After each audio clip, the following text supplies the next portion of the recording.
नमस्कार, जी न्यूज पर आपके साथ मैं अदिति त्यागी। तो पश्चिम बंगाल में होनी है बड़ी लड़ाई, क्योंकि होने हैं विधानसभा चुनाव और इन विधानसभा चुनाव को लेकर आप लगातार देख रहे हैं कि मोमेंटम तेज हो रहा है और हर पार्टी इस मोमेंटम को हासिल करना चाहती है। तृणमूल कांग्रेस को एक तरफ बीजेपी चुनौती दे रही है, लेकिन इसे तिकोना बनाने के लिए एआईएमआईएम मैदान में मौजूद है। तस्वीर आप देख रहे हैं इस वक्त अपने स्क्रीन पर। एआईएमआईएम प्रमुख असदुद्दीन ओवैसी बिहार में चुनाव में उनकी भूमिका, जिस तरह से उन्होंने आरजेडी के वोट काटे, उसके बाद बंगाल के चुनाव में उनकी भूमिका और बड़ी बताई जा रही है। ओवैसी के इस दाव से ममता बनर्जी की पार्टी में बेचैनी भी है। अब सवाल यह है कि ओवैसी इस चुनाव में कितना बड़ा उलटफेर कर सकते हैं। क्या ओवैसी ममता बनर्जी और जीत के बीच की बाधा बन सकते हैं? ये एक बड़ा सवाल है। इन सभी सवालों को लेकर मेरे सहयोगी प्रसाद भोसेकर की खास बातचीत असदुद्दीन ओवैसी के साथ। आखिरकार एआईएमआईएम के अध्यक्ष असदुद्दीन ओवैसी ने बंगाल में चुनाव लड़ने का फैसला कर दिया है। इस वक्त वो हमारे साथ है। सर, कल एकदम आपका अचानक विजिट था बंगाल, कलकत्ता या फिर फुरफुरा शरीफ को, तो ये अचानक सरप्राइजिंग विजिट के पीछे राज क्या है सर? नहीं, अचानक नहीं था, ये पहले से हमारा प्रोग्राम में था। आप लोगों को इत्तला नहीं दी हम लोग।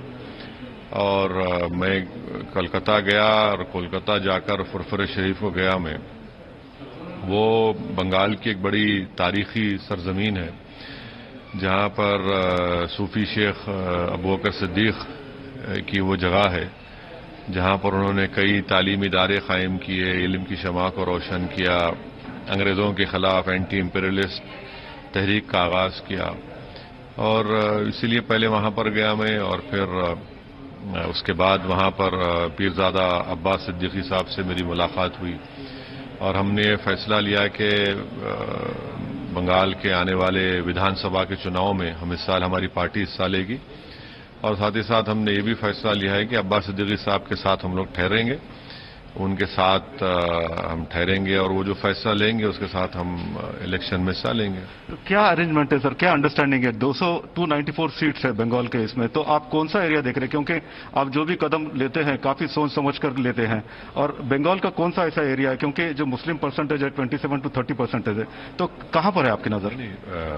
ये तो कहां से, किस क्षेत्र से, किस कॉन्स्टिट्यूंसी से हम लड़ेंगे, ये फैसला होगा, आपको बताएंगे। यकीनन बहुत से मुकामात हैं जहां से हमारे पार्टी के कैंडिडेट्स इंटरेस्टेड हैं, तो ये आगे जाकर फैसला करेंगे। मगर ये बोलना बिल्कुल गलत है कि सिर्फ मुस्लिम वोट पर ही क्यों सवाल उठ रहा है। भाई, आप सवाल ये भी उठना चाहिए कि अपर कास्ट ब्राह्मण वोट कहां पर जाएगा, दलित वोट कहां पर जाएगा, ओबीसी वोट कहां पर जाएगा। ये कई ऐसे इश्यूज हैं, मगर फिर आकर बात सिर्फ मुस्लिम वोट पे आ जाती है, जो बिल्कुल गलत है। लेकिन आपके ऊपर हमेशा आरोप लगता रहा, आपने हालांकि कई बार कहा है, फिर भी अभी टीएमसी कह रही है कि आप बीजेपी की बी टीम है और वोट काटते हैं।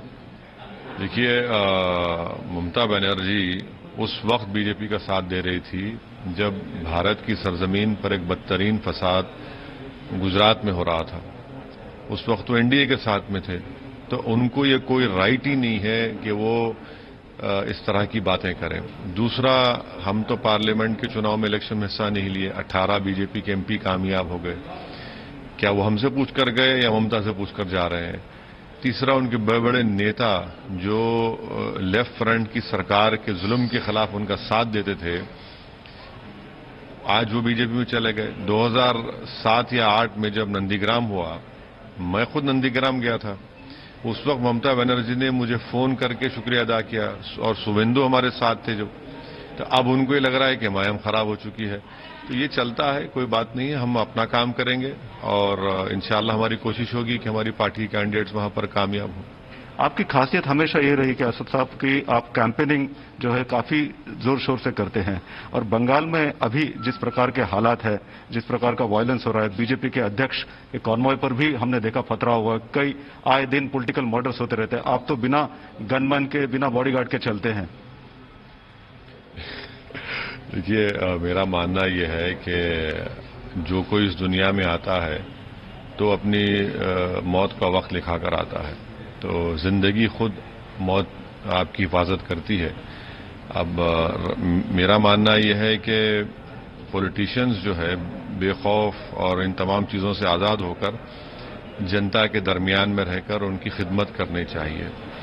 वायलेंस का पॉलिटिक्स में कोई हिस्सा नहीं, ना कोई रोल है, और वायलेंस नहीं होना चाहिए। और वायलेंस जब होता है तो इसका रास्त नुकसान जो है डेमोक्रेसी को और गरीबों को उठाना पड़ता है। तो अगर बंगाल में वायलेंस जो हो रहा है इसको रोकना चाहिए, और इसकी जिम्मेदारी ममता बनर्जी की सरकार पर आयद होती है कि वो वायलेंस को रोके, और जो वायलेंस कर रहे हैं वो लोग सख्ती से निपटे। क्योंकि अगर कोई सरकार वायलेंस को नहीं रोकेगी तो वही उनके डाउनफॉल का सबसे बड़ा एक इशू बन जाएगा। और ये इंडिया की पॉलिटिकल हिस्ट्री आप देखेंगे, जहां कहीं वायलेंस हुआ वहां पर जनता ने उसको कबूल नहीं किया। तो अब ये उनके ऊपर मुनस्सिर है कि वो एक फ्री एंड फेयर और पीस को, ट्रैंक्विलिटी को मेंटेन करें, जो मैं समझता हूं कि ममता सरकार बड़ी नाकाम साबित हो रही है। तो आपका जो स्टाइल है वैसे ही आप अकेले जाएंगे बंगाल में भी? नहीं भाई, अब दुनिया में अकेले आए तो सब अकेले जाएंगे ना। आप भी अकेले आए, हम भी अकेले, सब अकेले जाएंगे। ये शोर शराबा, ये शोहरत, ये सब तो इंसान के लिए वक्ती तौर पर है ये, मगर अकेले जब आए हैं, माँ की कोख से पैदा हुए हैं, तो उसके बाद तो इंसान अकेले ही रहता है और अकेले ही जाएगा। तो हम अपनी कोशिश करेंगे, काम करेंगे, हमारे पार्टी के जिम्मेदार लोग हैं, सब लोग, हम लोग साथ रहकर काम करेंगे। अकेला मैं कुछ नहीं कर पाता हूं, ना अकेला मैं कुछ किया हूं। तो यकीनन हमारे पार्टी के जिम्मेदार लोग, उनका पूरा ताउन रहेगा, अब्बास सिद्दीकी साहब का और फुरफुर शरीफ के और वहां के जिम्मेदारों का, और कई लोगों की दुआएं, आशीर्वाद रहेगा, हम आगे बढ़ेंगे। आखिरी सवाल सर, सिद्दीकी साहब के साथ तो आपने टाइप ऐलान कर दिया, तो और भी कोई दूसरे पार्टी से बंगाल में जिसको आप टैप करेंगे? तो बातचीत चल रही है, आप बताएंगे इंशाल्लाह। जरूर बातचीत चल रही है। Thank you. और अब हम बात करेंगे चीन की टैंक वाली साजिश की।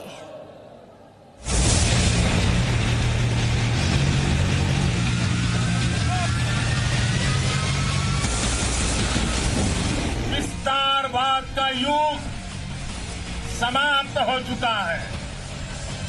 ये युग विकासवाद का है।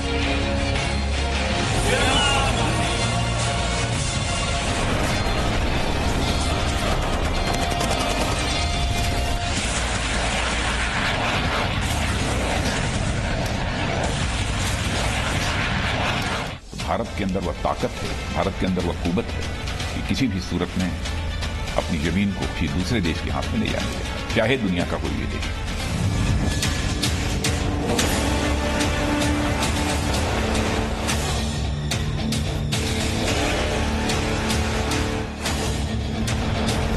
Presenting B News app, available on Google Play and App Store. Download it now.